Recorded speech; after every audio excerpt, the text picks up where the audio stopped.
Okay. because I mean, I don't edit videos at all. I usually just like record them and then go send, but I'll work out how to do something with this one. Okay. Yeah, but like, where are we going to go with this? There's so many Well, places we can go with this.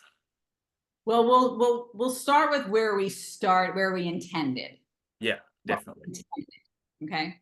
What Yeah. we intended was at a time where everybody was like sort of honing in on something is going and changing with divine counterparts, divine union, Mm. twin flame construct. Like it's going bye-bye. Yeah. And everybody was tapping into it, but Mm. nobody knew what was going on. Yeah. Yeah. That was when we were like, we need to tell people what's going on. Definitely. Yeah, that's where we started. That is where we That's where we started. And it was right off of eclipse season. Mm. So let's just say, because we all know that astrology is part of the matrix, right? Yes. And we all know we're still in it. Yeah. Exactly. So just for point of reference, the eclipses are in the relationship axis. Mm. Libra, South Node, purge dysfunctional relationships and imbalances the scales. North Node is where we want to go. Aries, sovereignty, individuality, individuation. And then you can magnetize in your person. Yeah. That was when the show started, right around that time. That was when the shit show started. And like we're saying, astrology's, you know, most people are still subject to astrology to some degree or other. I'm sure there are people in here that are kind of like demagnetized from that totally, but it's the system that's running things, and so here we are.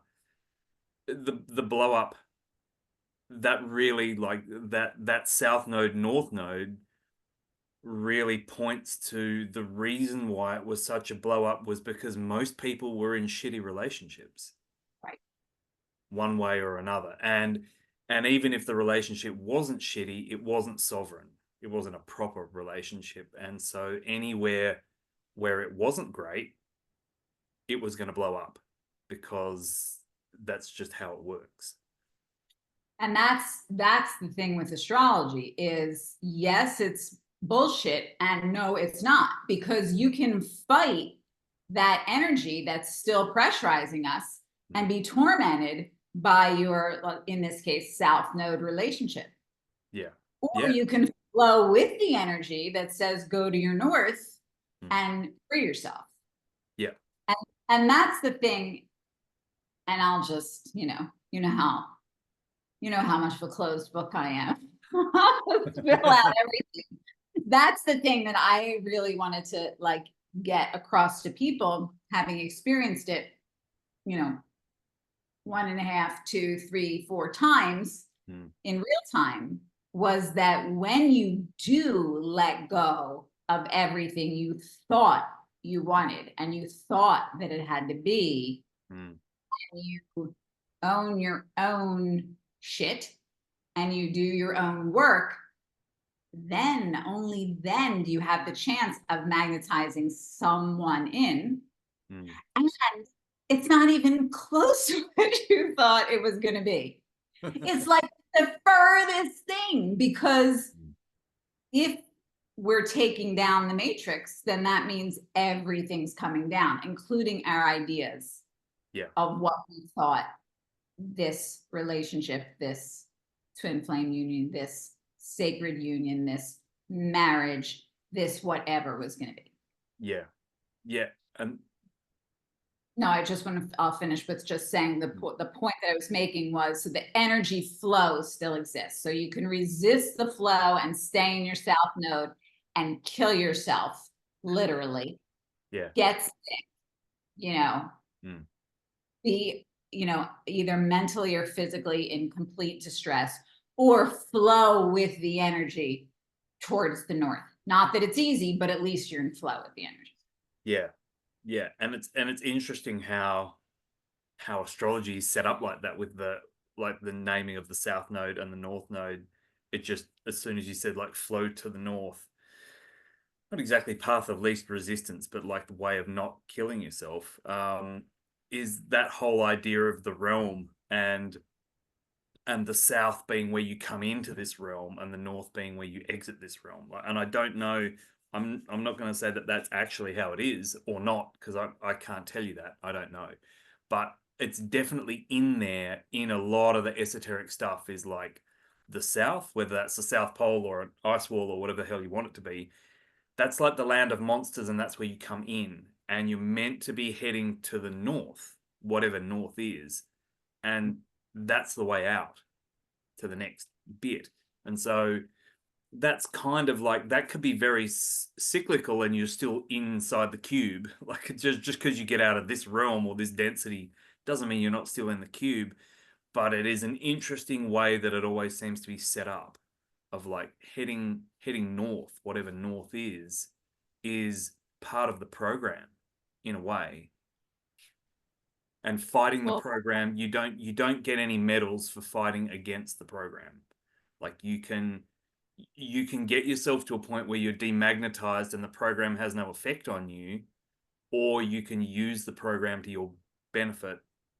But fighting against that energetic flow is not going to get you anywhere. No, I mean, it is. And no matter how many times I think like, okay, like, you know, I've like gone into my own blueprint for my own purposes. Like, I don't like reading other people's charts. I'll do it, you know, as a last resort if they want my help, because I like to help them intuitively, but not transactionally. I'm out of my left brain. And as much as I've dove in, and you know I've dove in, I'm still getting hammered with these fucking energies. It's like, unless you're living by yourself with no human interaction, you're subject to it. Because when something comes, like when we're hitting an opposition to, let's just say, you know, Pluto, death and destruction, if you have anything that hasn't been turned over, the slightest interaction is going to be an opportunity to purge. Yeah. And I'm like, you have got to be kidding me. Like, sometimes because I think I'm like, I'm doing it. I'm transcending my astrology. And I'm like, what? It's still there. Yeah. And it's like that thing of, like you said, if you were a monk or a nun living in the forest, like not even in a cloistered, but like in the forest, in a cave, like you might maybe be able to get yourself to a point, perhaps. And then you could enter back into society in general, or just people or animals or something, and maybe you could hold it, maybe. But like, if you're, and it's an interesting thing around that, because it, like that idea of because this system is definitely calibrated to hold us captive, like to hold us here distracted or otherwise. Like this system has been tweaked to hold us captive. But, and you could look at that astrology system of like, is if you go near anyone under any way, shape, or form, and you've got some sort of distortion or shit that needs working on, it's going to get brought up and out. Like just no two ways about it. That's kind of like a self-improvement system in a way.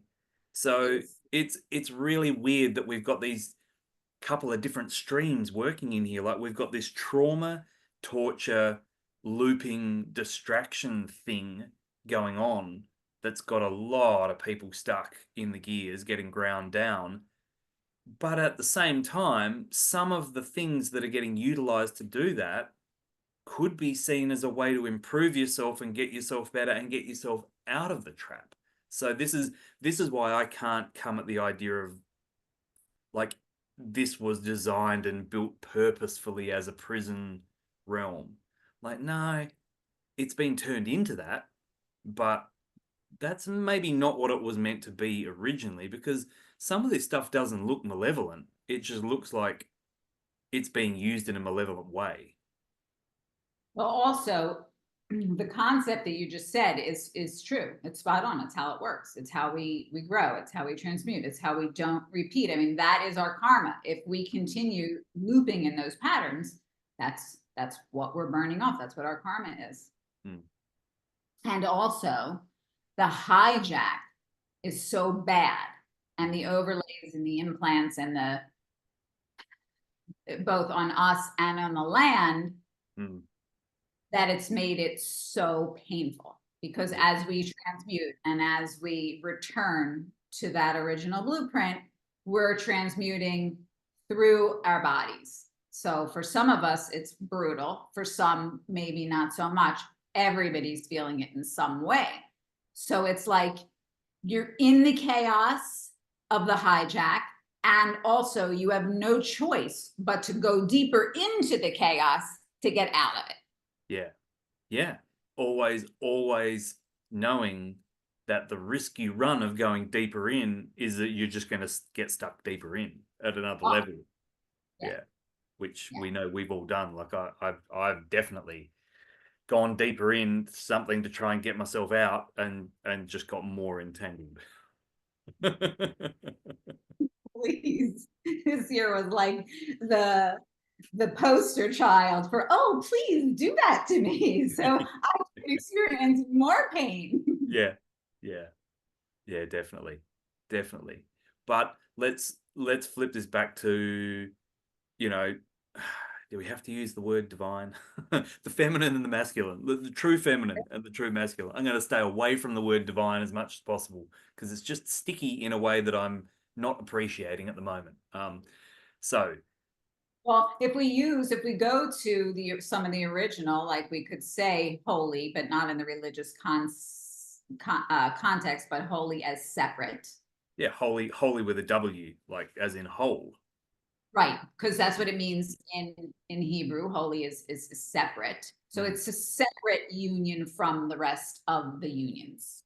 Yeah, and that's a good way of looking at it. So let's flip this back to the feminine and the masculine and what's going on here with the unions and how that's kind of all getting, and it only seems to be getting louder than when we first talked about maybe we should have a chat about this, and it just seems to be like more pressure has been applied, if that was even possible. And also more distraction. So that was like what I said to you today. I was like, oh God, we're like in the heat of distractionville. You know what I mean? Like, we couldn't have more. So should we pause, or should we like go? Is it go time? But yeah, and this is a great thing to bring up, because when we kind of organized to do this, it was going to be around this 15th, 16th, 17th, like this whole, and everyone's talking about, you know, the future forecasters have said that something might happen, and I've already done that thing with Debbie yesterday or the day before, talking about that, and just all of this stuff. But like we said, before anyone had bullets fired at them, it's like all of this is the map, but it's not the terrain. And so focusing on, was it the 14th? Was it the 15th? Is there something still to come? With it, like what? Blah. It's like, yeah, that's great. Like, have a look at that, but that's the map. You've still got to get out there and get on the ground. And when you're on the ground, the map is kind of useful, but only in an abstract way. You've still got to actually deal with what's in front of you. And what's in front of most people still is the relationship issue, one way or another. I mean, so I'll take that one step further, and we can go from here. So for me, my whole existence, as I can remember, was wanting that union, that holy, sacred, separate union. But for some reason, for me, I knew that I wanted it to be for a greater purpose. So for me, it was always, I want to do my mission, whatever my mission is, with an other. And I didn't know at the time, I did know obviously, but I didn't know that I knew at the time that the light that would come from that true masculine, feminine in their power was going to be so exponentially greater than me doing it alone, that was what I was tapping into. That's what I wanted. Yeah. Now I was living in my South Node, so I was magnetizing in crap on top of crap. I take full responsibility for getting myself into the shitter, for years and years and years. But never ever had a doubt that it was mission oriented. That was really, so I think when you talk about the map and the terrain is the mission. It's still the mission. Yep. So if someone's looking at the map and the bigger picture of I want this union, and still under the guise of not really like anchoring in the sovereignty of what that is, then they've lost the terrain. Yeah. And it becomes totally cerebral, and it becomes, like I was saying with someone else a few days ago, my beef about Jungian people, like people who follow Jungian psychology and all of that stuff, is most of the ones that I've ever met are all up in their head, and the rubber never meets the road. And it's beautiful like that. You read the books and you do the stuff, and then like it's really, really, really yummy. And it's kind of worthless if the rubber doesn't meet the road. Like it just pisses me off in a way that it's the academic Jungian. It's the steak without the sizzle. There's not really the shadower, as opposed to the one who's just clawing themselves out of the pit of the 40th dark night of the soul, thinking there must be a cap on these. Like, surely there must be a cap, right? But I guess, like, what is it that because I know what I would want to like give people the most, that turned out being the most like like the most powerful thing for me. And I see it when I look at other people now, but only because I lived it. And I would never speak about it if I didn't live it. I would never speak about it if I didn't experience it. Yeah. But what do you think that it is of the crux of what we're talking about in this kind of? Well, it's almost like getting into the crux of it, like breaking into the middle of the kernel, is almost like a be careful what you wish for situation. Oh, not almost.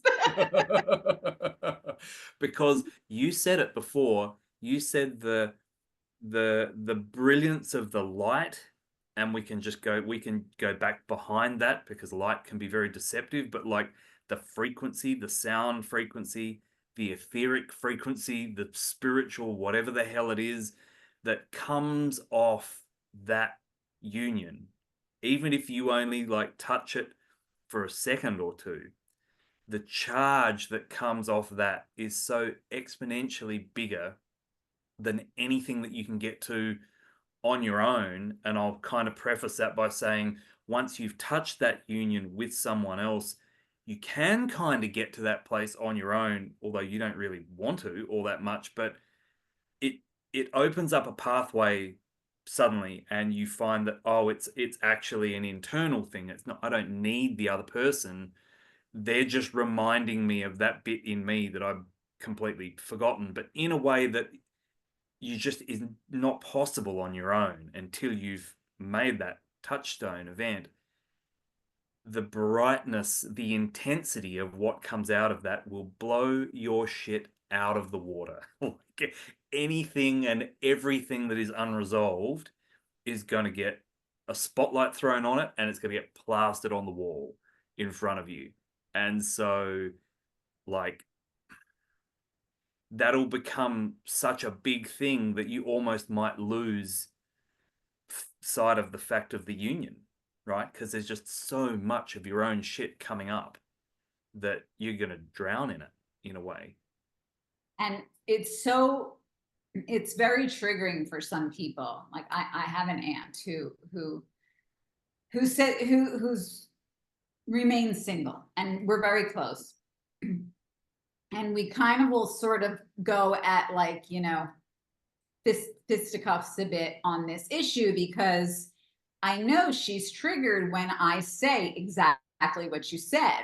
And I'm saying, like, just as a matter of fact, when you have that combustibility, the light, the frequency, the sound, but everything that's coming off it is so magnified that the job that you're going to do is going to get done 45-fold. Plus your own inner work is going to get done on steroids.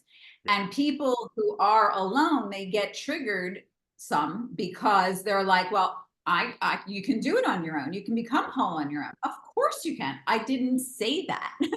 And nor would I ever judge someone for wanting to be alone. It's a choice, and it's a valid one because it's a card, you know. I was alone for 6 years after 0.5, after the half second, you know, marriage. And 6 years, I thought surely there must be like nothing left. 6 years of like inner work. And the universe was like, okay, so now we're going to lob you something so out of left field so you can put your money where your mouth is. But what I wanted to say that I think is just really proof to that point that we're making about the magnification is, and this is how you and I started talking about this twin flame, okay, the original twin flame contract. Now, when I found out about it, that's like years ago. I never attached to the label, but it was like, oh, that's why, that's what I'm sensing. That's the relationship that I'm thinking I'm talking about. That's going to be the mission, right? But I never attached to the label because I was always like, well, I don't know if it's him. I don't know if it's him. I don't know. So I was like, I left the label.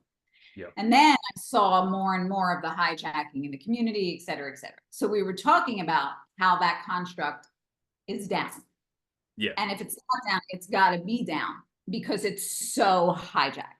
It's so hijacked. And the sad thing about it is that people who still are attached to it are actually running the risk of missing getting what they really want by staying attached to the idea of that construct. And that was really the really important thing, because I had to let go of every attachment to everything that I thought was going to be that union to magnetize in that union.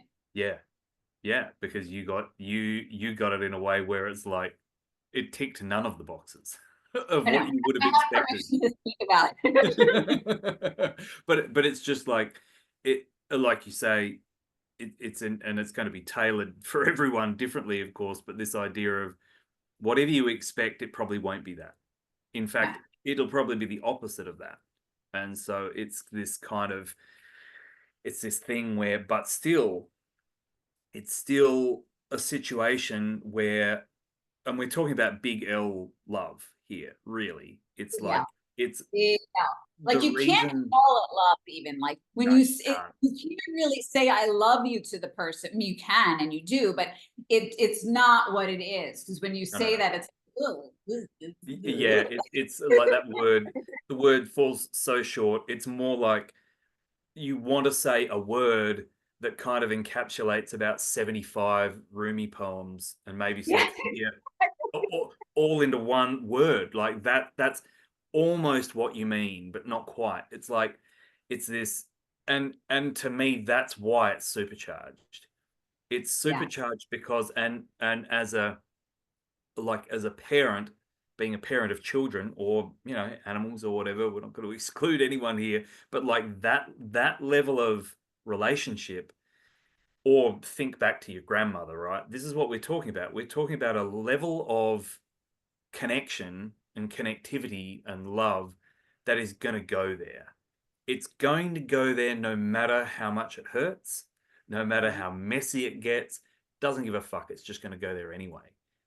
And no matter how much self-work you do, and this is probably like, you know, the gurus in the mountains or whatever, like the legitimate ones, this is why people have such big energetic emotional responses to them, because they're kind of operating at that level where You're just coming in contact with a being who's bringing the connectivity and the love at a level where they just don't give a shit like how bad it's going to be, because it's just what it has to be. Like, they're going to go there in a way that you will never go there on yourself, because self-preservation is a real thing. And there's this Yeah. little bit in you that just goes, oh, like we've done so much work on that, but we're not going to go there. We're actually so not going to go there that you're not even going to consciously realize that there's somewhere to go. You're going to think it's all done, but bring someone else into the room who's operating at that level of like grandmother love, they're going to pull the covers on you, and it's not going to be pretty. Yeah, see, I am like I am definitely an anomaly, because I will go where the man has gone before. Because that's how much I wanted it. Like, and so 6 years alone was a really good thing, because I detached from a lot of things. I threw out a lot of things, and I still had to grieve. I grieved it all. I didn't bypass it. I grieved it all as I was tossing it. And it was brutal as I was tossing it. But it allowed me to hone my own reactions into responses. Yeah. And that is why I wasn't really afraid to go into the depths, because I trusted myself. Because in previous relationships, when triggered, my little girl, or Lilith, or whichever you want to call her, was raging, so it was nothing more than a power struggle. But now I can hold her enough to respond to whatever. And if that means the silent treatment, and if that for a little bit, and if that means going to my corner, and if that means dealing with myself, and if that means 4 a.m. in the laundry room voice messaging Hamish, then so be it. But I'm not afraid to do it. Whereas before doing the deep work on myself, I would have been, because I would have felt out of control. I remember that feeling. I remember that feeling of, this hurts so badly that I want to escape it. Yeah. And then, the person that like the universe lobbed in has some of that still. And it's rapidly transforming, because I'm like, no, like, we're going there. Yeah. God, get me out. But so I see that, I still see that pain, that pain in someone else, but someone who's completely committed to doing it. And that is like everything. That's where that's where the rubber meets the road. That's where the two people have to be totally in it together. Are you both committed to that mission of that union, no matter how shit it might feel at times? Yeah. And it, like, that can leave a bad taste in a lot of people's mouth, because we get like the marriage, and particularly like the Christian or Catholic idea of marriage, and we won't even dive into where our conversation's been in the last couple of hours around like the Roman Catholic Church creating this structural institution just so then the antithesis can come along with feminism later on, with the communist whatever movement and Marxism, and destroy it like good cop bad cop, to lead us to where, like, in a fucking smoking ruin. How about you just didn't do it in the first place, kind of thing. But it's when the Christian, which is just the Jewish books, like when the Hebrew tradition that we're all coming out of, and I can't talk about an Asian tradition because it's not what I'm coming out of, even though I know them, I don't know them that intimately. When we talk about the Hebrew tradition that we're all coming out of this marriage, that's what we're talking about. Like, we're not talking about this church-based institution or this legal institution, or we're talking about a union where it's going to get shit for both of you, but if you've both got the intention to be on mission and actually hold each other through the shit so you can both be on your individual missions and your together mission, then you stick it out. You don't just bail out and go, no, this is getting too hard, I'm out of here. And until you find that person, because you will find a person where you're just like, if this was anyone else, I would have bailed out. This would have just been too shit. But the idea of bailing out with that person, it almost doesn't cross your mind. You're just like, this.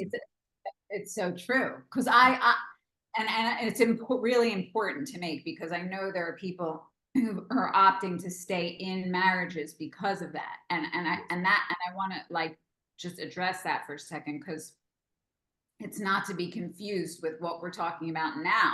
Exactly. It's totally different. Like, so, I married, early and had my, 3 kids, and we had nothing in common. And I was growing, looking for truth. I wasn't perfect. I'm not saying that, but that was my thing. Truth, truth, truth. What are the truths of the world? What are the esoteric? And he was like, can I have my scotch and cigar? Leave me alone. And after 18 years, I was like, okay, I will, and I wasn't happy about it, but that was sort of like a mercy one. Then I roll into like this, what I think is this spiritual connection. And it is the most toxic fucking thing that had ever existed. Bloodbath, blood, right? But after being together, we were together 8 years. After being together 5, I marry him, because at that point in my journey, I was in the Orthodox Jewish construct. Mm. In that construct, and this is to your point, divorce is like you stay unless a divorce is called a get, which is an amputation. You stay unless you are at risk of gangrene. Okay. Yeah. Well, I was bedridden. So it was like, but I was like, how can I get divorced twice? I'm the biggest loser in the entire world. I can't. And it was the scariest thing.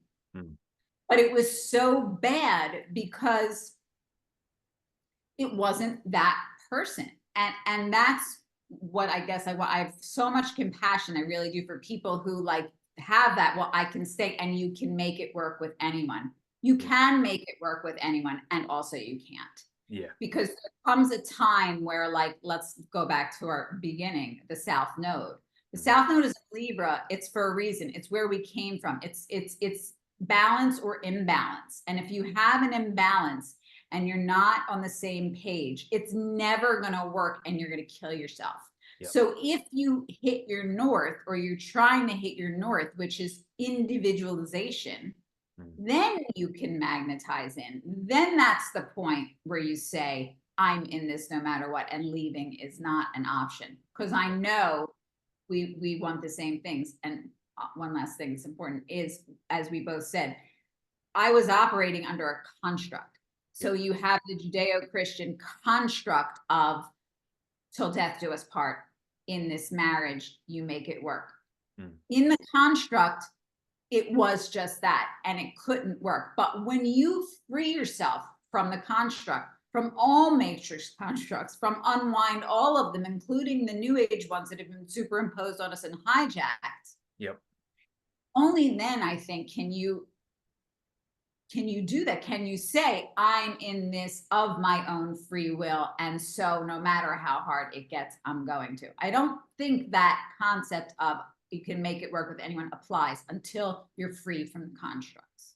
Yeah, that's a really good way of putting it. Like, for a barometer of where you are and when it can apply to you. It's like, if you're playing in construct land still, through no fault of your own, or through purely like you're choosing to be there, either way, it doesn't, you can't apply like mystical stuff, like Kabbalistic stuff, Gnostic stuff, Sufi stuff, true divine feminine stuff. Like, you cannot apply mystical yardsticks and operating methods if you're inside systems and frameworks and scaffolding like that, because it's just not, they're not compatible. Like the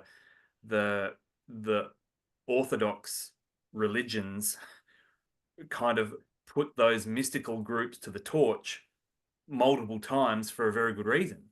They don't coexist very well together, because that level, that structured framework scaffolding level of thinking, if you're going to go anywhere with that, eventually you go to the mystical spiritual. Eventually that's where it ends up.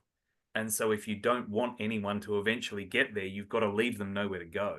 You've got to shut that door. You've got to have an Albigensian crusade and kill all the Cathars. You've got to drive all the Sufis out of the country. Like, that's what you've got to do. Otherwise, people will end up gravitating in that direction, because it's the natural place to go. And it's not just, I mean, we're talking about religions, but, you know, from the point of view of when religions ran everything, and it wasn't that long ago, religions were the government, religions were the schools, religions were the hospitals, like everything, the arts, everything was run by these religious structures. And from what I can see, just from my little snapshot of life, is as soon as you put a framework or a structure around anything, kiss it goodbye.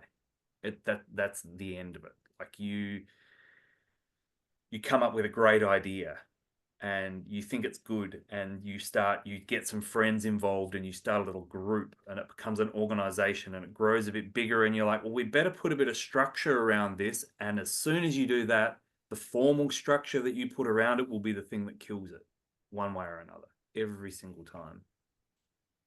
Well, yes, because one structure leads to another, because you can always sort of wiggle out. And like, so in the Orthodox community, they're called fences, quite literally.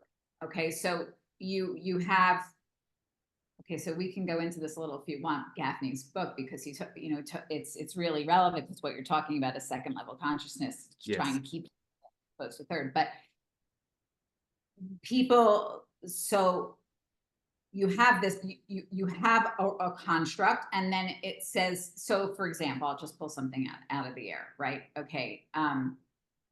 You refrain from intimate relations 1 week, the Torah says, Kabbalist, for all these reasons, whether you agree with them or not. Okay. There are some spiritual, esoteric reasons why you refrain from intimacy 1 week of the month. What do? The rabbis, they say, no, let's make it 2 weeks, because just in case, there's some extra something, whatever, we'll make it. So then it becomes so hard to follow, right? So it's like 1 week, okay, 2 weeks, now I'm getting it. So now you're like bending and trying to break and find outs and loopholes to the rules. And then relationship, it's cracking, because they're distorting the truth of the spiritual, mystical truth in which it was created under. Yeah. And you do this through the whole thing. And I can say, because I was part of the community, I wasn't really of it. I was in it, or I wasn't really in it. I was of it, whichever one it is. I wasn't immersed, but I was very much a part. And when I got sick and I started to sort of expand, and I was always arguing with the rabbis, then they kind of like, I was like excommunicated from the community. Of course you were. Yes, completely. Like, it was like, do you really believe in what you're teaching? Because I'm like telling you like whatever. But when that started to, I lost the point that I was going to make. When that started to happen, what were we saying first? What we're talking about frameworks killing things. Oh, you like the two, how the framework leads to another framework which suffocates things. So 1 week of no intimacy becomes 2 weeks of no intimacy. Yeah, the fences. The fences. So having been in it, I was very much a part of it. I saw everything. It didn't matter if I took the observer position to things or I was participating in things. And what I can say for sure, as we've gone further through, I don't even like to use the word ascension anymore. I think you and I talked about like having it be a return, like a return to the original. So like, as we continue to return to our original blueprints, that group, this extremely fenced in group, is becoming really like they're losing it. Yeah. And I think all of these extreme groups are becoming crazier and crazier, because if we had the bifurcation and we're continuing to split timelines, Mm. they're becoming further and further away from the organic and in their little sections. Yep. And it's not pretty. It's like almost they're lost. They are so lost out there from their fences Mm. that the chances of returning in this round are becoming like slim. Yeah. Yeah. Yeah. Because and that doesn't, and that's not just an Orthodox Jewish thing, like you said. It's like all the groups that are struggling under, working under like intense fencing, intense framework, intense structure, and we can see them falling. Like the public schooling system in every single country where it's been implemented on the Prussian system of the 1860s is collapsing. Like 2020 was the death blow, and it's dead. The banking system is collapsing. Like these networks built under these frameworks and structures. It's like, I don't know, because it's a to like lean back into the astrology thing, like it's a Saturnian thing, but like a framework that leads to another framework that ends up smothering. Like that's not my idea of Saturn. Is like Doctor Who. Like you know the boundaries, and that's how you walk through the boundaries. Like I mean, even Odin would be a good example of that, of like on the horse with the 8 legs, because it can go anywhere in the cube, anywhere in the 8 worlds, the 9 worlds. This horse can travel. So that's the Time Lord. That's Saturn as an energy in a way, is not something that's maybe plastering frameworks and structures around things all the time, but actually something that can really easily move through the frameworks and the structures at will. Well, yeah, I mean, I have a very bad relationship with Saturn. Uh, but you're right in that it's not making the frameworks, it is the framework. That is what its archetype is. yeah. So if you hack Saturn, Mm. then the idea is then you can get to your north. But Mm. in the case that you have, certain points that say, no, you're not allowed to be Saturn, then if you try, which I did, I tried to live in these constructs, you get something. For me, it was in my 6th house of health. So I got sick. Yeah. Because I was trying to be something that I couldn't be. I was never meant to live in that construct, in that box. It took me years to figure it out. A little slow on the uptake. Yeah. But I wasn't. I really wasn't. And even now it's so hard because I come from such a traditional family. And like through my trials and tribulations, they've let go of a lot. They really have. They really, really have, to give them credit. My parents, even more than my kids. But it's still hard. It still feels icky when you think your kids, they're my sore spot. I know, Debbie's talked about her kids. It's always our kids, like, right? Like they eat our kishkas. It's like my kids are going to judge me. Like that has been the hardest thing for me to do, is stand in my sovereignty and my crazy, in all of my crazy, unapologetically in my crazy, and let my kids just say, hey, mom's crazy. And that's good. It's good. Mom's 2 levels of crazy. Yeah. Yeah.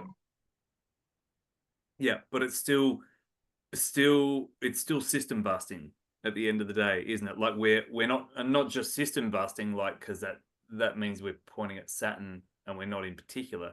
It's like archetype busting, archon busting. I mean, these energies.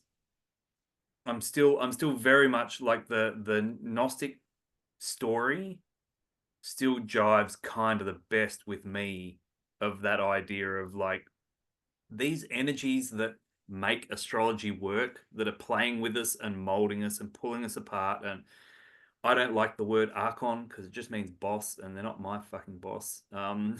These energies, right? They were made by accident.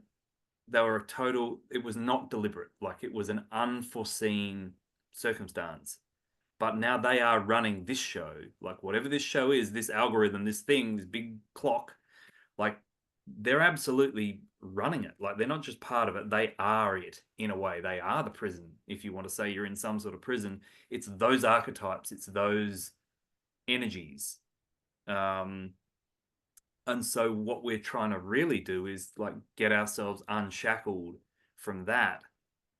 But how to do that, you like, this is the diving back in thing. It's like you have to work with those energies or use them to try and pick the lock to get yourself out from underneath them, always knowing that the risk is it's going to get you even trapped more than you were. And this is where the union comes in for me, is someone's got your back. Like someone who will absolutely call it the way it is and go, you're on your bullshit again. That's not, that's a distortion. That's, you're playing with Archon energy again. You need to cut that out and move past that, because you've got blind spots that you're not going to see, because if you could see them, they wouldn't be blind spots. And most of the people around you are just not going to go to that depth like someone in this kind of relationship with you will. And that is how you know that right there is the telltale sign, because I spent all my life being called the bitch and brutally abused by calling out the other's blind spot. And I'm completely taking responsibility for my own all along the way, and just getting like, and now, so then of course I'm gun shy. Now I'm like, okay, well, I don't want to tell this person, because I've like, I did my work, and like I can stand back and I can give space for them to do, and I don't want to tell this person when he's fucking up. Yeah. And he's like, can you please tell me when I'm fucking up? Because that's your job. Yeah. And I'm like, ooh, so it's like, now this is the be careful what you wish for. Yeah. So now I have this whatever we want to call it, this union where it's like someone is actually respecting my intuition. And this is where the roles, like we got into like the divine feminine, the divine masculine, not the hijacked one, not the feminist movement, all that shit, trusting that you're really in your own roles. Yeah. This is when he says, no, I don't know what I'm doing. This is your thing. I'm trying to find loopholes all over the place. That's my nature. Like, if you don't have my back and say, what did you do today? Like, what was that? Then how am I gonna, the joke is like, I need instructions. And me, because of my past, I'm so like gun shy, like you want instructions? Like I was massacred from giving instructions in the past. Now I have to give instructions. So it's like, it is a healing in that way. So it's like, it's a beautiful, it kind of flips everything on its head. Like you go through your healing in the bloodbath, and then when it's the right person, then healing becomes beautiful, because it's like, it's not that it's not painful, but no, not at all. Actually healing. The other way, it's like shredding. You're like, the centaur in the middle of the gladiator, and you're just like, there's no end in sight. You're being ripped apart. There is no healing. No healing in relationships. And this way, it's like, ooh, it hurts. Okay, I'm gonna do it. It's sticky. And like you burst through, and then there is healing. And then you're like up the spiral. You've gone another like rotation up the spiral. And that is like, it does get like safer. Yeah, it gets safer. Yeah. Easy is not quite the right word. But that's like you've just described perfectly how I've not ever been able to describe to anyone like what is it like this kind of relationship that you can be in, this union, right? Because it doesn't have to be a marriage. It doesn't have to be, you get rid of all of the caveats around it and just go, this union that you could have with any being, like when you try and explain it in the way that it is, people just kind of get all dewy-eyed and go, oh yeah, well, it's all right for you because you found your counterpart, and you're like, I don't know that you quite get it here. It's like, it's as painful as a really shitty relationship. In fact, it's more painful because in a shitty relationship, you're going to dodge the pain. So you're only going to take a bullet like once a month, maybe once a week. This is like taking a bullet twice a day, but the only reason you do it is because you know the pain is going to get you to where you need to be. Like you said, it's making you more whole. It's healing you rather than ripping you apart. And that's how you know the difference. It's like, is the relationship painful? Hell yeah, it's painful and it's got issues and it's got problems. Is it healing you or is it ripping you apart? That's all there is to it. It really is. And because I was just deteriorating my whole life from, I got sick in the beginning of my first marriage. I got sick through my second, and then spending time on my own. And now it's like gun shy to go into those things, but it's like, it feels so different. It feels so different. It's just, you're healing. You just know that like all the jagged edges are being smoothed out, and you're going from something that's just mundane to something that's really holy. And like, I want to say it's Eros, it's like we just read, you can, if you share, but with this an audiobook that Hamish had recommended, which was so good. Yeah, it is so good. Yeah. So well done. But it's just, do you want to talk about it a little? Yeah, so the guy is called Mark Gaffney, and he's a Jewish I don't know, he's a rabbi. I don't know, but he's in the, but it's very Kabbalistic. That's very, didn't fit into the paradigm. So they had to kind of excommunicate him because he was just way too pushing the bounds of orthodoxy. Yep. So he comes at it from a Kabbalistic viewpoint, so a very mystical viewpoint, an esoteric viewpoint, working through it's like Tantra. So it's like the Tantra of Kabbalah. It's like the Tantra of the Old Testament or the Torah or whatever. Like all of this old stuff, but from and so he studied Buddhism, he studied Eastern stuff. So he's not just talking out of his hat around that. And he's in that feel, like he's in that Colorado, California, New York milieu of all of that stuff going on, but he's stuck with the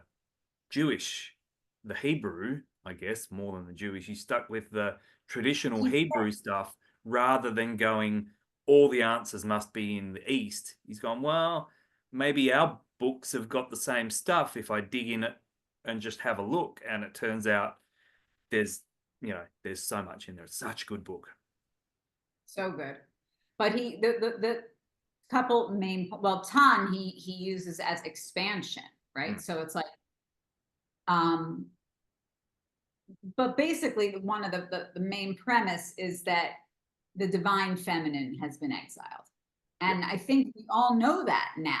Like, that's what we're living in. That's why we're in this shit show, because the divine feminine was hijacked, you could say, distorted, inverted, exiled, and she's like coming back. We all know this, like the rise of the divine feminine. We keep hearing it, but what does it really mean? And can I just throw in, Laurie, can you tell us, how did the divine feminine get hijacked? What do you have to do first? You have to get rid of the masculine. Yeah, well, I'm trying to think back to the beginning of the. Yeah. I'm like, I knocked you off your game there, but it's like, because there's so much divine feminine stuff around, but it's like, how do you even do that? Yeah. No, for sure. Oh, yeah. Now you Yeah. had to emasculate the masculine. Yeah. You have to. Yeah. You have to emasculate the masculine. That's why it's like, we neutered our men, Yep. which you and I were saying earlier, thank you, Gloria Steinem and Tavistock and the CIA, Yeah. For neutering everybody during the faux feminist movement, because that's really all that it was. Mm. It was a fake grasp at, reclaiming femininity, but it was a complete inversion. So yes, toss the man out. I was thinking back, like, Yeah. No. Wasn't going that far back. But yeah, you get rid of the man, and you have no feminine left, because what is the female doing? She's acting from her masculine all the time, because there is no masculine to protect her. So it's like exhausting. It's so exhausting. And every woman is in survival mode, because she knows. I mean, you could talk to any woman. I've talked to any woman now. They know they've lived most of their life from their masculine. And now it's like healing is learning to receive. It's learning to operate. And for the men too, it's learning to operate and open and receive. And that's the feminine. But he talks about it having been exiled, sent out. And what are we doing now? We're really reclaiming it, because it's the holy. And that is where we find that union. And it's been hidden. And this is you can, everybody, if they're interested, anybody who's interested can look at it, because it's so great. This was one of my favorite parts. Where do you hide the holy of holies? In the most satanic place.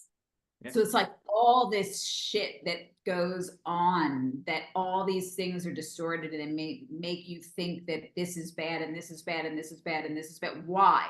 Because what is hidden in that only the powers that were know.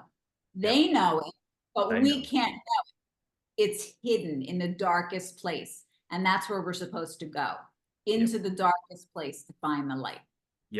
Yep. And the metaphor that I mean, even the words, the satanic church, is just like such a, I can't even really speak them, but like those groups, right? They say that.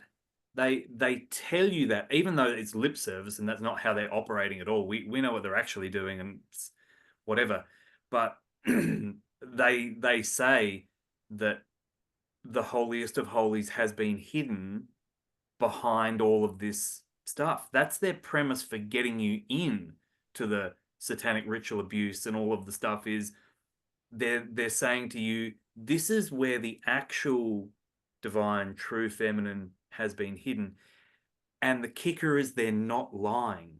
But the trouble is, as soon as you walk in the door, you're fucked. You're never going to get to there, because they're going to rip you apart.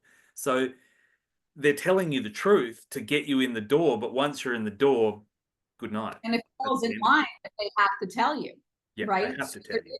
You're opening the door, you're giving consent, I'm getting my passage into the Holy of Holies, and then you're like stuck, because it is sacred mysteries and no one's here to teach us them anymore. So if you're stuck at the door, with your ticket, but there's like no real authentic show going on anymore, like you're just left with the crap. You're watching the crap. And that's what we've been like poison programmed, whatever, with for all these years. So that was really amazing about it. And the other thing you already touched on, so I just want to go back to it, because in the construct, in all of the constructs, it was necessary to a certain level of growth, which in this book he calls second level consciousness. So that's where you have your ethics good, integrity good, rules to a degree good, but you don't stop there. So that's what I think I learned in this process of being able to get to where I ultimately always wanted to get. Because if you stop in the rules and you're looking for the sacred and the holy of holies in the rules, you're not gonna find it. You have to transcend that second level, which he calls second level consciousness, and go to the third, which is the expansion, which is where the walls come down. It's like I can visualize like the matrix scaffolding like coming down, Yeah. you know, and that's where it all takes place. Yeah. Yeah. And like, I'll just preface that the first level of consciousness is the child, where the rules don't apply. You don't even really see them. Everything's just amazing. Like everything's, and it is a very, like, it's this kind of level layering is through the Eastern stuff as well. And he absolutely points to that, of like that's that Buddhist like child mind, the Taoist idea of just see everything like a child, but you can't ever go backwards. So once you're not a child anymore and you hit the adult world and you have to deal with the rules and the ethics and the this and the that, and it's like the opposite. He says the antithesis, right? It's the opposite of being a child. All of a sudden you're an adult and you've got to adult all the time, and it's just kind of crap. But you know the world can't be run by children.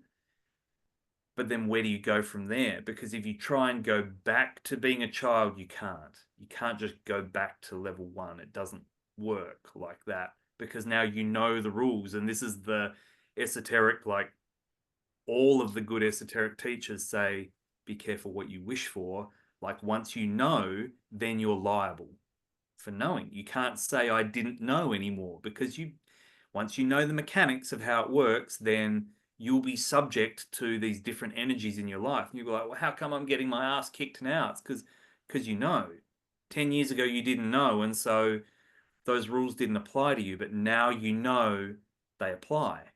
And so then it's then going to that third level of consciousness where everything looks childlike again, and you look childlike in your happiness and you're not caring and you're whatever. Like it looks like you're a child, but you're a child who knows the rules exist. You just don't give a fuck about them. Like you're just not. Looks like one. It looks like one, but Yeah. you've taken one with you through two and transcended to three. That's the one. And yeah, that's it. that's like a really good going back full circle to the twin flame thing, because what is it? It's not only the childlike, but it's that alchemistry that people think is the twin flame union. I met my twin flame, my heart exploded, my brains flew out. Yeah. That's level one consciousness. You need that it's the embers that make it grow.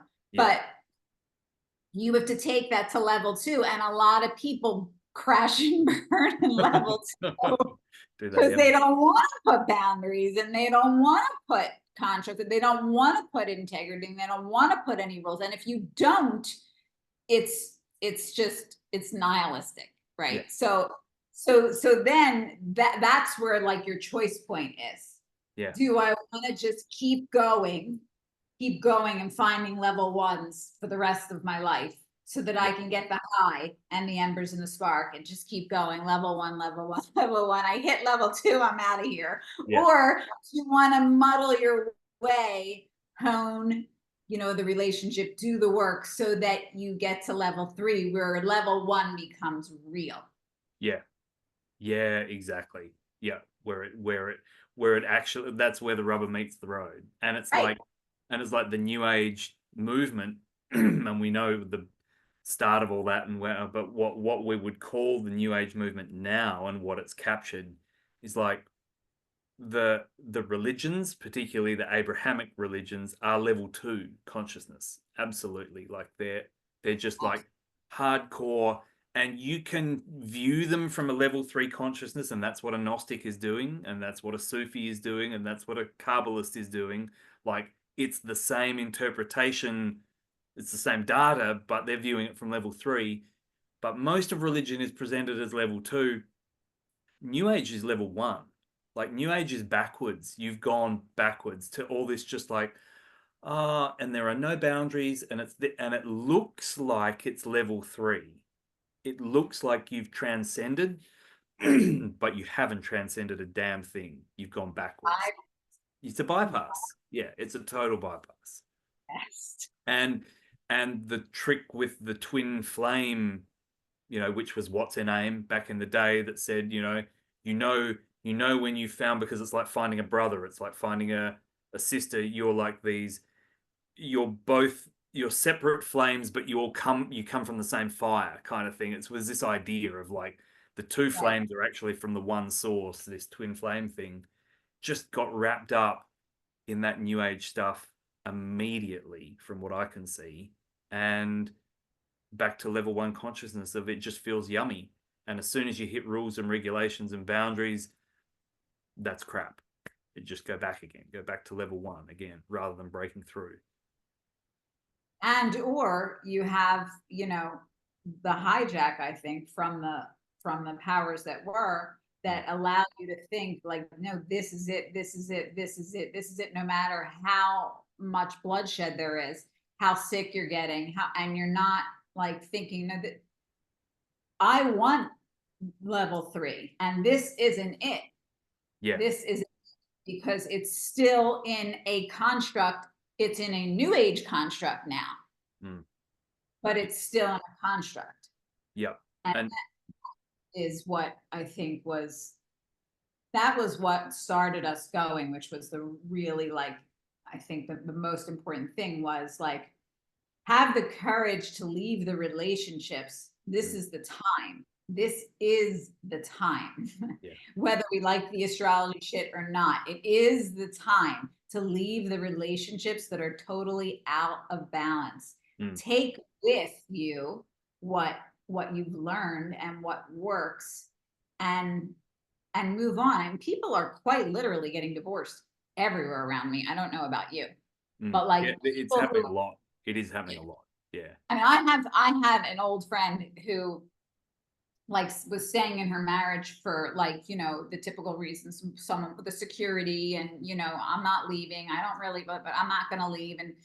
And all of a sudden, out of the blue, he asked her for divorce. And she was like blown away. So it's happening. It's happening. It's really, it is. Yeah. Yeah. So I think our intention was to sort of like collapse that construct, all of them really. The twin flame name, like let go of it, let go. It's like sort of like the hero's journey, Joseph Campbell. You have to let go of everything you thought you ever wanted in order to really live the life you're meant to live. Yeah, but and a very good thing that Mark Gaffney points out in his book is level 3 is where you want to be. Like level 3 is whole. That is a return to self. It is all of the stuff. That's where we're aiming to be. Whatever other missions, whether we're stuck in here or not, like, doesn't matter. If you're not at level 3, you need to get there, kind of thing. That's what you're working towards.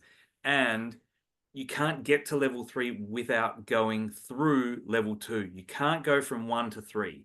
You have to bring it through 2. Otherwise, you can't synthesize the synthesis and the antithesis and bring them, you can't bring them together. So the twin flame thing of like 10 ways to know you're in a twin flame relationship, right? All of that stuff, ticking the boxes. Is he, is she, aren't they? I meet 8 of the 10 criteria. Like all of that shit is necessary because it's level 2. Like meeting the person and falling head over heels and just having this go off, whether they're a clone and a copy and an implant or not, right? That thing, that's level 1. And then you're not going to get to the union of level 3 without going through the level 2 of 18 ways to know whether you found your twin flame or not. You've got to be able to go through all of that and then synthesize it into something that is fucking useful for you. You just can't sit there spinning, like you said, continually just going back and picking another level 1 and then grinding them through the level 2 18 ways to know you found your twin flame, have it not work out and go back again. Like that's not what it is. You've actually got to be aiming for the other side of I don't care whether I meet any of the criteria or not. I know all of that. I'm holding all of that, and now I'm walking in this direction. That really is what it is. That's the tantra that he talks about. That is tantra. It's the constriction and the expansion. It's the constant constriction and the expansion. Yeah. And it's like, there's something I wanted to say too about the twin flame thing that's so upsetting. You said, oh, like what happens when the twin flame concept really was, let's just say, a trickle down, right? Like you're one soul in two bodies, okay? Two incarnations, and like this is end times. So more twin flames are meeting. And then you're gonna have this toxic runner chaser dynamic. That's one of the tick the boxes thing. Okay. So you're like, you're torturing yourself, running and chasing, torturing yourself. And that's supposed to be where the self work, you know, the inner work is and whatever. But there is another option. And that is if one knows that they want union as mission, okay, and they're willing to give up this level 1 boom, you know, all of the things that you think you have to have, you're willing to let go of. There's another option, which is the universe throws you a Hail Mary. It's not anything that you could have ever possibly imagined. You're out of the constructs, and the energetic says there's something going on here because we're in alignment. We have the same ideas of what this construct is, what it's not supposed to be, where we want to go. I want to have your back. You want to have my back. And there's an energy. And that's all you know. And you're willing to just do the crazy. Okay. Yep. So you enter into the crazy container. And then what happens is a braiding. So like you start doing the work and it's like, okay, we're doing the work. Then you're like, oh shit, I'm in level 2 and this thing is happening and this thing is happening. And then, okay, that evaporates because you think, oh God, I've reached a plateau. I have like 10 minutes to breathe. And then another thing comes in and you go through that one and you braid some more and you braid some more. And what you end up having instead of this trickle down top to bottom, which was, maybe it was the ideal, right? Maybe it was the way the major, I don't know, right? Maybe it was the way it was supposed to be, but it doesn't seem to be happening well for that many people. So I'm going to let it go because I know I still want my mission and my union. So I just said, okay, fuck it. Yeah. Just whatever comes, just universe. This is what I want. I don't give a shit what it looks like. I don't care what it smells. Just give it to me. then you can do a foundation and braid up.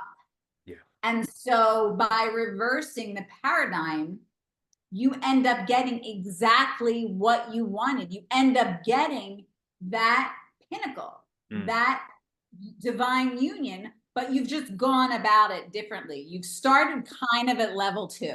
Yeah. Sort of started at level 2. You dove into the work right away. You're braiding, you're working, you're exhausted, you're moving, and you're working your way to level 3, knowing that when you get, the closer you get, you're seeing glimpses now, the glimpses are coming in, that the closer you get to level 3, level 1's peeking its head in. Now you're getting these sparks, and now you're getting the excitement, and now you're getting the childlike laughter and play and all that stuff. And that's just a whole different paradigm to think about. It is. Yeah, absolutely. And I think it has to be like put into the mix, like, you know, when you open up the field, you create a field for it, because so many people are wanting this union, and the old way has been so distorted because of emasculating the man, masculating the woman, you know, overlaying everyone, including the lands, you know, where these unions were seated. So stealing the children. Hmm? Stealing the children. Like, Yes. the whole thing. Yes. It's the whole Yes. shooting match. Yes. Yes. Yes. Yeah. I mean, how can you even, you know, when you're aiming for depopulation and you're distorting everyone, there you've got to hack the system. So this was, I guess, you know, my hack. Yeah. I wasn't desperate. But it's like, and I said this to Debbie in a different way. I brought it up, and it can be worded in such a way that's such a pain in the ass. Like, it's so new agey bullshit. If you word it in the incorrect way, but it's like holding the idea for what you think that union is and not letting go of that. That's literally the thing that's keeping you from the union that you're meant to be having. Yeah. Like, because your idea of the union is probably tailor-made specifically for you to keep you, because like these energies, these archons, whatever we're going to call them, these energies can read all this shit. They know all this. They know the script, right? They know the perfect person for you, whether it's an individual person or a template. They know. And so they're going to get you looking for that, but in a way that actually blocks you from that. Yeah. And that's called anticipation. You know, if you're anticipating what's coming, you're actually going to block it from coming.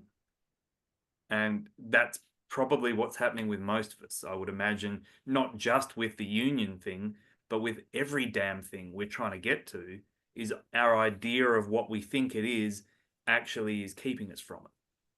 Yeah.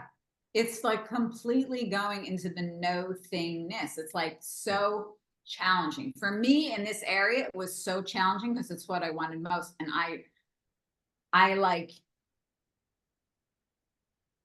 really letting it go was like it was like a grieving process. But I was like, okay, because like on one thing I knew for sure, I was not, my south node happens to be in Libra. So I knew for me personally, in my blueprint, I couldn't stay there. So I had to leave it all behind. And it just happens to be in alignment with the collective right now. So it's like, okay, this is the time. Like, if I'm gonna do it, I'm doing it now. And when I finally let go of what I thought it coulda, shoulda, had to look like, then it arrived in ridiculous.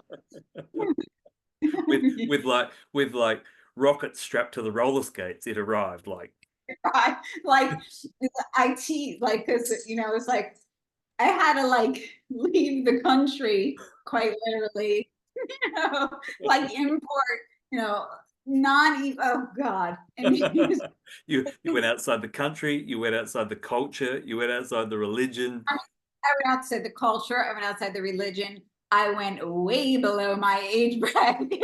I went to, and I didn't even go into it thinking anything. Yeah. Nothing.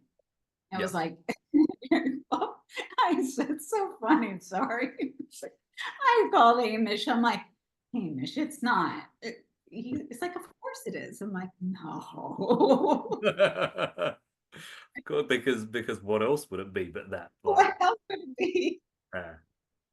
Yeah. And then we were talking about it the other night. We're like, oh my God, it's a good thing we didn't think, because we were batshit crazy. You speak to somebody, never even have a video call because you're both too vain.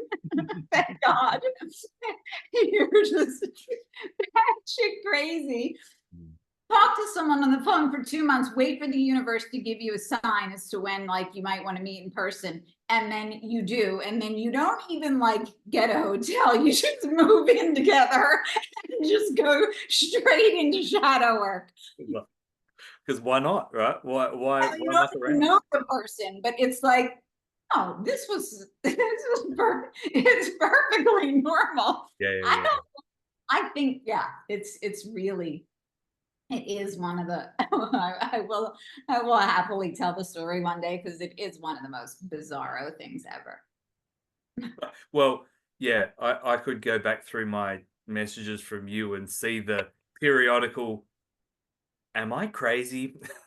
I said, Yeah, I but really, I should have been, I journal, I'm a journaler. And since he got here, I haven't been able to write. And I'm like, I got to go through my Hamish text because that's my book. That's my book. yeah. Like all of them, the phone calls, oh my God. Oh, and this is really, this was a really important thing too. Mm. What was so triggering to me when I met this person was that he said words of kindness. Mm. And that was huge. Do you remember? I was like, I Yeah. was having an, I was apoplectic. You're almost having panic attacks about it. I was having a panic attack because he said like something nice, but this is really interesting. It wasn't just something nice. It was words that I had told the universe without telling it, without like attachment, words that I had told the universe I wanted to hear. Mm. And then this person was saying them, and I was like, what are you talking about? I was like triggered. I was triggered. I was pissed off. I was like, you don't get to say that to me. And then I'm like, oh, I need therapy. I need 3 hours of therapy because words of kindness are like giving me a panic attack. Yeah, yeah. Totally, totally. Because it's like when someone says something but they actually mean it as well. It's like, well, what do you even do with that? Like, do people even talk to each other anymore and actually mean it? Like it's, yeah, that's when you know you're in the zone. It was crazy. But the whole point of that is hopefully my hope deepest is that people who are in that wanting of that connection that can somehow like expand out of that level too and expand thinking and dropping everything that they thought that it might look like, who it might look like, what it might look like, so that they can bring it in if they want it. Yeah. And the And it's time is happening now. now. Like, and that's the thing is like neither of us are fans of astrology. Neither of us are big fans of the system or the cube or the layers or like we're just not, right. But we're connoisseurs of it. Like we've looked, we've searched, we read tea leaves. And so it's like now is a time that works for the collective. Even Yes. if like however it personally lines up with your birth chart, but like at a collective level, it's here. And so that's a little bit of a hack if you want. Like that's a bit of a cheat code to go, all right, it's kind of happening anyway, because like you said, it's happening around you. It is happening around me quite a bit. And not just marriages, but just like relationships, just Oh, relationships blowing friendship, apart. everything. Totally People blowing. are shots, families, everything. Yeah. Out of And alignment. and I would say even very solid, loving relationships, like really solid. Anywhere where there's a bit of a weak link in there, like particularly June, like June was a killer for this, not just me, but like lots of people. Any weak links in those relationships will absolutely brought up to the surface. Like everything is coming up to be put on the table as far as relationships are concerned at the moment. So you can use that to your benefit because if you're in here and we're subject to it to some level and it's going on all around you, then fucking use it, right? So you've been handed a tool, lean into it and see what happens. I'll add just to the astrology so people, because this summer is really big. I mean, well, we were just in Cancer season, which everyone knows was just supercharged emotional. I mean, it was just brutal. Not that Gemini was any better, but whatever. It's all kind of sucks right now. But what's coming up is that Leo, that opposition to the 0 degrees of Leo to Pluto. Mm. And Leo is creativity and romance and joy and fun. And it's opposing Pluto in retrograde, and which is in Aquarius. So if you want to, if anybody wants to know what might be coming up and being unearthed, Pluto the good thing about Pluto is it destroys to rebuild. So let it go. Like if it's coming up between the South Node and the Pluto thing, like let it come up and let it go. If you want the good stuff to come in, because it's just like these energies coming in when they hit and they hurt. If they hit density, they fucking hurt, whether it's emotional or whether it's physical. So it's the same thing here. It's like if you want something new to come in, just make the space, let it bubble up and let it go. And that's what's happening pretty much now, you know, through the summer until until it hits 29 degrees again of Capricorn, when the rest of the world, hopefully the matrix will come down, and then, you know, we'll be done. The green screen.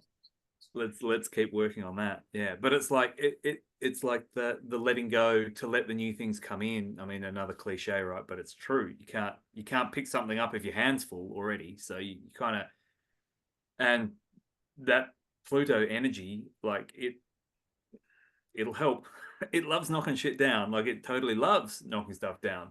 But it's like there's that idea of working with that, like using that to a benefit or an advantage. It's like, yeah, just lean into it and see what happens, because because no one knows, like no, I defy anyone to say that they knew that they were in a divine union, twin flame, true masculine, feminine, whatever, in the moment when they first, like you don't know, you don't, like, you know, at some level, but you also know that you've been faked out before and you thought you knew, but you got it wrong, right? So it's like you always know at some level, but you have also made a few missteps. So you're not going to know what it looks like. So you've got to get in there level 1 and just dive off the cliff into the ocean of the Greek island. You know, you just got to do the thing. And then you hit level 2 of like, well, I'm going to have to come up and breathe sometime. And that's when you're assessing, is it or isn't it? Is this a fake out, or is it just my wounds, or is it like, how do we, and then it's doing that dance to go, because no one knows, but we come back to that yardstick that we had before, is like, it's fucking painful. Is the pain leading to rebuilding and becoming whole, or is the pain just continually destroying you, continually, again and again and again, leading you into distortion? It's like, is it a death spiral, or is it spiraling up? And that's really the only way that you know, because it kind of hurts either way. Like, it's hard work. Yeah. It's like, I used to hate the no pain, no gain thing after I lived in pain all the time. And I was like, well, these were all, it was like, who programmed me with that bullshit? You know? And so both things are true. It's another case of both things are true. In some cases, no pain, no gain is true, because you have to work through the pain if it's the right thing. And in other cases, it's a sign that says, get out. Get out. Yeah. Nervous system sign, you're hemorrhaging, you can't stop the blood, you know, just pull the ripcord, pull the parachute. Yeah. And that's when people say, so how do you know which one's which? And it's like, well, you don't until you're in there. You've got to get in there and see. The best way to know is shut the mind down and go into your body, because your body knows. Yeah, your body will tell you. Yeah, your body will tell you. And this kind of leads us to the bit that we were talking about with ex-presidents having things happen to them, and all this stuff going on, and sky events, potential sky events, and a bloody blah about this weekend and this week. Is like, multiple things can be true at once. It's not just like one and done. Well, it's this or it's that. It's like, no, what about if it's both at once? Then what? And so that's when it starts to being able to wrap yourself around the paradox and see like the layers at work becomes pretty helpful, because it's not that both things, multiple things are true at once. You've just got to ask yourself the question, like, what would this look like if both of those things were true at once? And quite often the answer is, it'd look exactly the way it looks right now. And like, oh shit. So all of this could really be true all at once.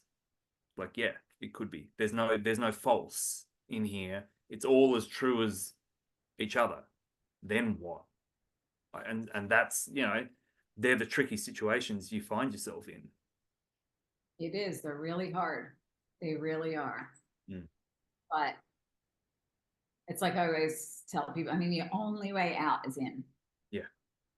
Yeah, it really is. And like you say, getting out of your head, getting into your body, into your heart space, into the void space in you, like whatever that is, and just sitting in that, because that'll tell you really quickly, like whether this thing that you're doing is good or not. The avoid dance. Yeah. That's the other, Yeah. really from the quote. Totally.